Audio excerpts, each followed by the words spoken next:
orang bila download TikTok ni, engkau boleh dituduh, kau tahu kau boleh dituduh apa? Engkau ni menonton benda yang bukan-bukan. Benda yang bukan-bukan tu benda yang tak senonoh lah orang cakap kan. Dalam tu orang boleh attack kau, boleh kecam kau sebab kau download benda-benda macam tu. Walhal dengan family sekalipun, kau download apa ni kan? Benda-benda bukan-bukan ni kau download apa ni? Pakcik tu yang cakap benda macam tu, dia main TikTok sekarang tau. Dah download TikTok sekarang. Pakcik yang dulunya cakap, kau main apa? Apps apa ni? Benda gelek-gelek kan? Benda yang bukan-bukan kan? Tapi dia sekarang baru download. Dia sekarang dah download kan?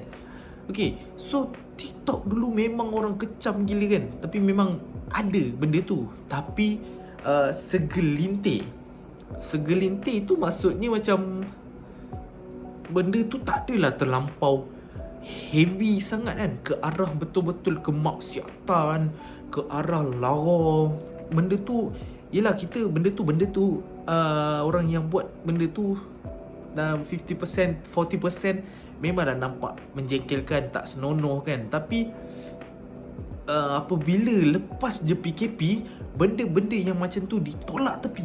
Dah buang benda-benda macam tu. Benda-benda yang gelek pun semua tadi dah tak ada. Orang start suka. Orang start suka apabila kau post video FYP and follower kau naik. Dan dekat situ kau boleh digelarkan sebagai influencer. Okay, so apabila orang start suka kan, bila orang kau post je FYP, oh kau ada gelak, ada ketawa kan, best kan benda macam tu kan.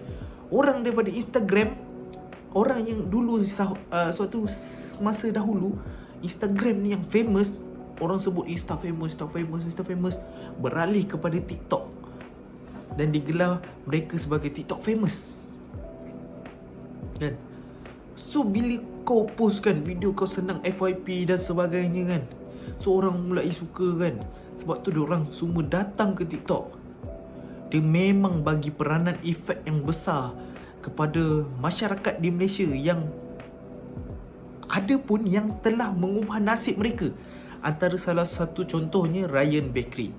Ryan Bakery waktu PKP dia pernah hilang pekerjaan sewaktu di pekerjaan di airport lapangan terbang, dan dia datang ke TikTok tiada apa-apa, atau sebagai content creator ke, dia belum lagi, zero lagi, mula daripada base kan, terus naik dengan buat konten waktu PKP kan. Now dia menjadi salah satu content creator yang mempunyai view yang setiap kali post